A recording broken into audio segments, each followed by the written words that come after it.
Hammaga salom bo'ldi. Streamus kanaliga xush kelibsizlar. Bugungi videoda men qo'limdan kelguncha barcha usullardan foydalangan holda serverda top o'yinchilardan bo'lishga harakat qilaman. Top o'yinchi degani eng boy top o'yinchilar qatoriga kirishga harakat qilaman. Kanalga obuna bo'lishni va like bo'lishni unutmanglar. Agar men bilan birgalikda o'ynamoqchi bo'lsangiz, mana shu IP orqali kirishingiz va men bilan o'ynashingiz mumkin bo'ladi. Demak, bizni birinchi kunimiz nimadan boshlandi? Biz demak o'zimizga bitta g'oyani o'ylab topdik va o'sha g'oya bo'yicha ish qildik. Lekin biz uni qilishimiz uchun bizga kartakon baza kerak edi. Shuning uchun girka orqali men hamma joyni tozalashga qaror qildim va o'zimizga kartakon baza qilishga harakat qildim.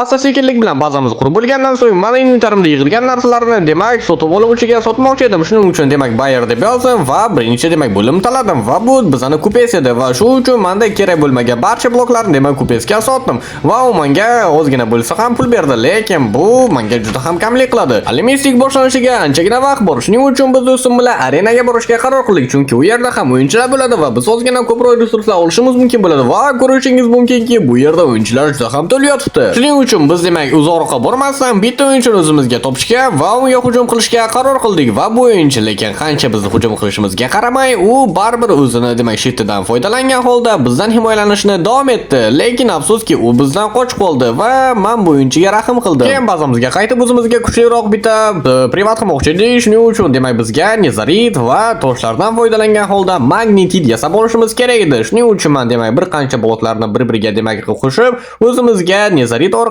demak magnetid yasab oldim. Keyinchalik esa blokni yasab bo'lganimdan so'ng endi do'stim bilan chamalab bir joyga qo'yishimiz kerak edi. Shuning uchun bazamizni demak o'rtasini topib bu blokni qo'yishga qaror qildik. Region qo'ydik, lekin regionimiz ishlamadi. Sababi chunki biz komanda ishlatmadik. Region qo'yishdan oldin, region bloklarini qo'yishdan oldin birinchi bo'lib sizlardan talab qiladigan narsa bu region komandasini yozish kerak bo'ladi. Buni agar xato qo'ydingizki, o'zi chatga sizlarga yozadi, region create deb yozish kerak bo'ladi va sizlar o'z regionlaringizni qo'yib olasizlar. Komandani yozib bo'lgandan so'ng blokni olasizlar va chamalab qo'ygan joyingizga blokingizni qo'yasiz va ko'rishingiz mumkinki magnetid streamus bloki qo'yildi deb chiqadi. Aytgancha siz agar do'stingiz bilan o'ynasangiz agar erga deb yozishingiz kerak bo'ladi va enterni bosasizlar. Bundan so'ng esa sizlarda menyu chiqadi va demak regionlarni tanlab olasizlar. Menda regionlar juda ham ko'p. Shuning uchun demak men o'zimga yaqin bo'lgan region tanlab olaman va bu yerda demak o'z do'stingni qo'shish degan narsa bo'ladi. Mana shu yerda demak hozir do'stim nikini yozaman va uni regionga mana shu holatda qo'shaman. Do'st qo'shishning yana ikkinchi yo'li bo'ladi. Bu demak erga add member yozasizlar. Bu demak osonroq bo'ladi, chunki tabni bosgan holda nicklar juda ham tez chiqadi. Bu demak vaqtni ozgina osonroq qilishga yordam beradi. Shuning uchun demak do'stimni add member komandasi orqali qo'shaman va u demak regionga bo'ladi va u ham demak endi shu regionni demak ishtirokchisi hisoblanadi. Do'stlarim bilan birga o'ynagan paytimda mana shu kaktus fermani birgalikda qurgandik, lekin afsuski uni portlatib tashlagandilar. Shuning uchun mana shu kaktus fermani topib unga rahmim kelib ketdi. Agar xohlasangiz men mana shu kaktus fermaga qaytib jonga kirgizaman. Keyingi kundan serverga kirib do'stim onlayn bo'lmaganligi tufayli hamma narsani o'zim qilishimga to'g'ri keladi. Shuning uchun do'stim bo'lmaganligi tufayli bazamiz kattaroq qilishga va uni demak kuchliroq va chiroyliroq qilishga harakat qildim.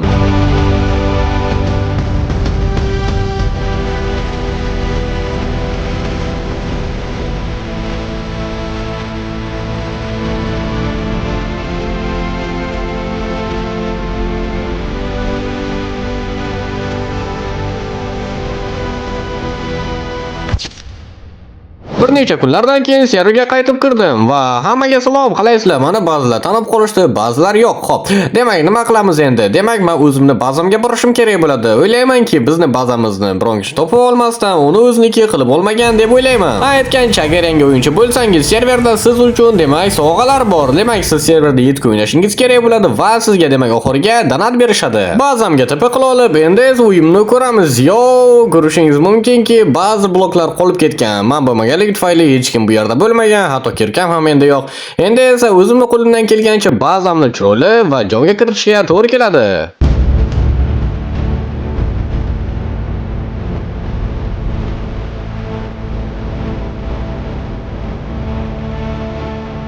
Bazamiz ozgina oyoqqa turg'izib bo'lganimizdan so'ng endi bizdan nima talab qilinadi? Endi bizdan esa qiladigan eng juda ham asabni buzuvchi va lekin oxirida bizga ko'proq baxt va yorug'lik keltiruvchi narsani yasashimiz kerak bo'ladi. Shuning uchun biz demak o'zimizni avto va ko'proq bizga pul keltiruvchi fermamizni yasab olamiz. Buning uchun demak bizga 3 tagina ferma kerak, 3 tagina sanduq kerak bo'ladi. Bu degan 6 tadan, demak 3 tadan demak hammasini mana qo'yib chiqasizlar bo'ladi. Bu demak endi regionlarga qaraysizlar bo'ladi. Buni yasash uchun sizlarga demak ko'proq joy kerak bo'ladi. O'shanga demak har bitta demak joyni chamalab, to'g'rilab olishlaringiz kerak bo'ladi bo'ladi. Agar noto'g'ri qurdingizki, keyin hammasini asab buzilib, qaytadan qo'yishlaringizga to'g'ri keladi. Xo'p, demak prosesni boshlaymiz. Sanduqlar demak orqasiga o'zimizni xohlagan bloklarimizni qo'yib chiqishimiz kerak bo'ladi. Mana shunday formatda. Keyinchalik esa ikkinchi tomondan blok o'tkazib, mana shunday tartibda qo'yib chiqasizlar. Keyinchalik esa ikkinchi blokni demak chetiga demak qizil shamchani qo'yishlaringiz kerak bo'ladi va qizil shamcha ustidan demak mana shunday blok o'tkazasizlar. Va demak chet tomondan mana shunday qilib ko'rishlaringiz kerak bo'ladi. Undan so'ng esa endi sizlardan talab qiladigan narsa mana shu bloklarni diagonal tartibda 6 tadan qo'yishlaringiz kerak bo'ladi.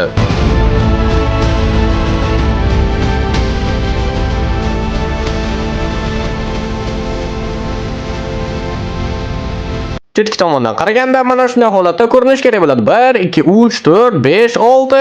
Demak mana bu Enderman o'ldirishimiz kerak bo'ladi, chunki 2 soatdan beri menga xalaqit beryapti shu narsani olishimga.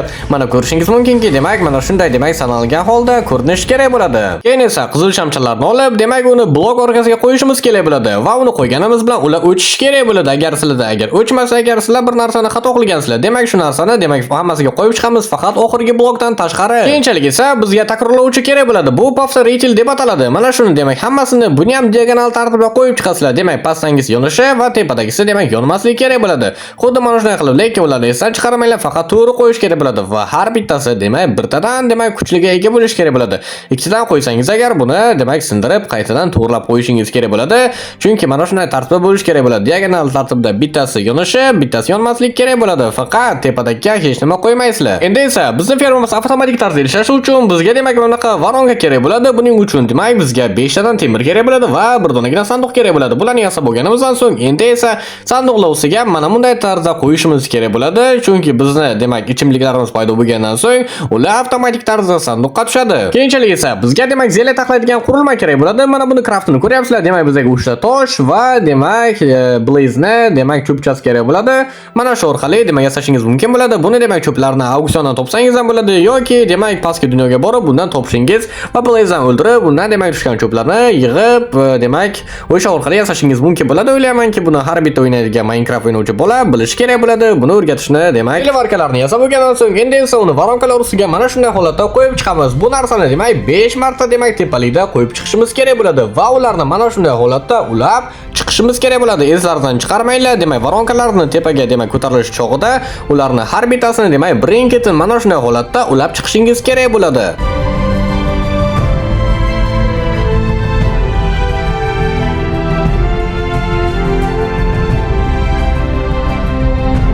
Har birini mana shunday ulab bo'lganimizdan so'ng endi esa 6-qavatda hech nima bo'lmaydi. Bu yerda faqat demak bizning sanduqlarimiz bo'ladi. O'sha uchun ularga hech kim tegmaydi va 6-blokka bironta blok ham qo'ymanglar. Endi esa oxirgi qavatdagi varonkalarga o'z sanduqlarimizni mana shunday holatda sekinlik bilan qo'yib chiqamiz. Hali hammasi emas, videoni bolalar birinchi bo'lib oxirigacha ko'ringlar. Keyinchalik esa bu fermani yasamoqchi bo'lsangiz yasashingiz mumkin bo'ladi, lekin videoni oxirigacha ko'rmasdan bu narsani yasab ko'rmanglar, chunki ba'zi bir narsalar xato ketib qolishi mumkin bo'ladi. Video olayotgan paytimda zela tayyorlash uchun masalliqlar yetmay qoldi. Shuning uchun ularni demak auksiondan sotib olish uchun demak menga pul yetmay turdi, lekin obunachi men tanib qolib, mana demak cho'ntagimga 300 ga pul tashlab berdilar. Bratimizga juda ham kattakon rahmat va respekt deb qolaman. Endi bizga yana takrorlovchi kerak bo'ladi. Shuning uchun demak biz fermamiz orqasiga qaytib olamiz va demak o'zimizni demak takrorlovchilarimizni mana shunday holatda qo'yib chiqishimiz kerak bo'ladi. Aksiga olib menga bitta ham yetmay qoldi. Xo'p, va nihoyat men bittasini topdim. Endi esa uni qo'yamiz va mana shunday holatda ko'rinish kerak bo'ladi. Endi bizga timer mashina kerak bo'ladi. Shuning uchun demak o'z varonkalarimizni sindirib olamiz va ularni demak men to'g'rilab qo'yishim kerak. Ozgina noto'g'ri qo'ydim.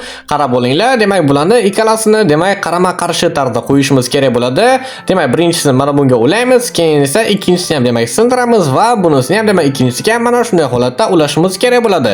Ostagi blokni sindiramiz, demak ikkinchisi mana shunday holatda ulaymiz va ularning ko'rinishi ham mana shunday holatda ulangan bo'lishi kerak bo'ladi. Avtofermamiz yasashimiz uchun bizga demak komparator kerak bo'ladi. Shuning uchun demak komparatorni yasab olamiz. Bizga qanchalik o'zi bizga ikkita kerak bo'ladi. Shu ikkitadan ortiq kerak emas. Men demak nafsak surish qilib qo'ydim bolalar. Demak mana bunday qo'yamiz. Ikkalasini demak ikki tomondan mana shunday holatda qo'yishimiz kerak bo'ladi. Keyingi bizga kerak bo'ladigan narsa bu bizga demak porshni yasab olishimiz kerak bo'ladi. Va u lipki porshn bo'lish kerak. Shuning uchun demak bizga mana bunaqa demak slizinlar kerak bo'ladi. Bularni demak RTPdan topib o'ldirishingiz mumkin bo'ladi bolalar. Demak qachonki qop-qorong'i joylarga yurgan bo'lsangiz agar bunaqa demak mavjudotlar ko'proq paydo bo'ladi va ulardagi demak ko'p tokchalarni yig'ib olib, ular orqali siz o'zingizga demak porshn yasab olishingiz mumkin bo'ladi. Birinchi bo'lib yopishqoq porshn qilishdan oldin bizga demak birinchi bo'lib yopishmaydiganda qilib olishimiz kerak bo'ladi.